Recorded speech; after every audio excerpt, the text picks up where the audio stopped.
Madame la conseillère départementale, mesdames et messieurs les représentants des autorités civiles et militaires, mesdames et messieurs les représentants des associations d'anciens combattants et porte-drapeaux, mesdames et messieurs les élus, mesdames et messieurs mes chers amis, la météo particulièrement clémente de ce 11 novembre, votre présence en nombre me ravit, je vous félicite, je suis heureux de pouvoir célébrer cette cérémonie avec une telle présence et de telles conditions.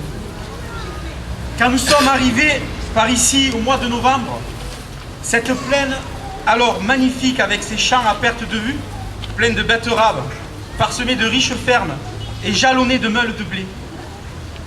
Maintenant, c'est le pays de la mort. Tous ces champs sont bouleversés, piétinés, les fermes sont brûlées ou en ruine, et une autre végétation est née. Ce sont les petits monticules, surmontés d'une croix, ou simplement d'une bouteille renversée dans laquelle on a placé les papiers de celui qui dort là.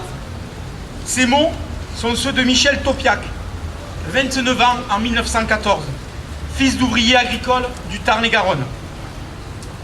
J'ai voulu commencer mon propos par l'évocation de cette lettre d'un poilu, témoignage si précieux de ce conflit dont la mémoire nous rassemble aujourd'hui. Ces commémorations sont également l'occasion de rappeler l'honneur et la dignité de tous les soldats morts pour notre pays. Nous sommes réunis pour commémorer la fin des combats et la capitulation de l'Allemagne, symbolisée par la signature de l'armistice. Mais si nous sommes réunis aujourd'hui, c'est bien davantage pour honorer notre devoir de mémoire que pour célébrer une victoire qui, au fil du temps, s'est empreinte d'un goût amer. Comment parler de victoire lorsque l'on dénombre, au lendemain de cette guerre, près de 10 millions de morts, 2 fois plus de blessés, quelques 6 millions de mutilés? Le bilan de la Grande Guerre fut atroce. Il y a 97 ans, presque jour pour jour, le fracas des armes laissait place aux clameurs de la victoire avant de le céder au silence du deuil. Après 4 ans de fureur, dans la boue des tranchées, sous les gaz et les obus, sous les rafales de mitrailleuses, la signature de l'armistice à Rotonde rendait les poilus à leurs familles, à leur métier, à leurs études.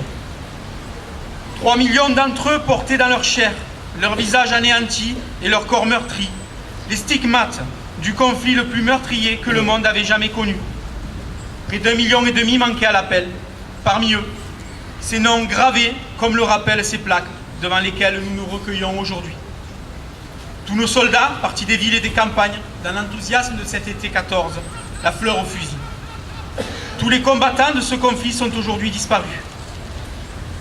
La Grande Guerre est passée de la mémoire à l'histoire. Cette histoire, Paul Valéry disait qu'elle donne les clés pour comprendre notre présent et les moyens de penser à notre avenir. C'est bien le sens de cette commémoration. Chaque 11 novembre est l'occasion de se souvenir qu'une guerre ne vient jamais par hasard.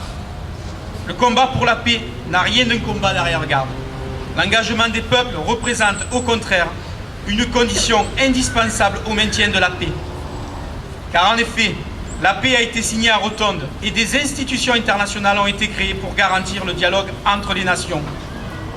Mais pour autant, les guerres ont continué.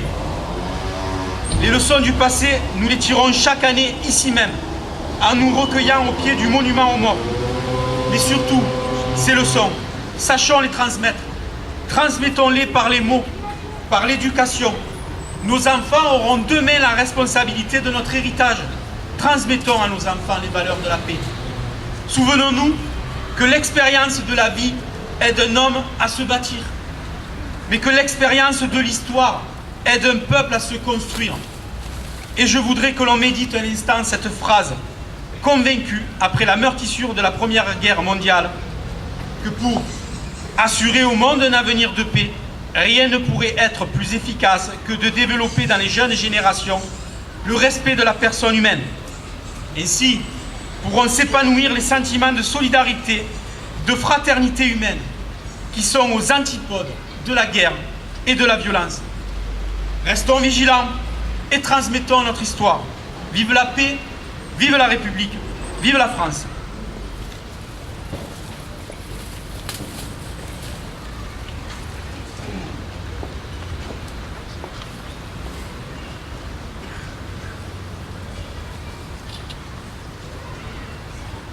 Monsieur Martial Alvarez, maire de Port-Saint-Louis-du-Rhône, dépose une gerbe au nom du conseil municipal.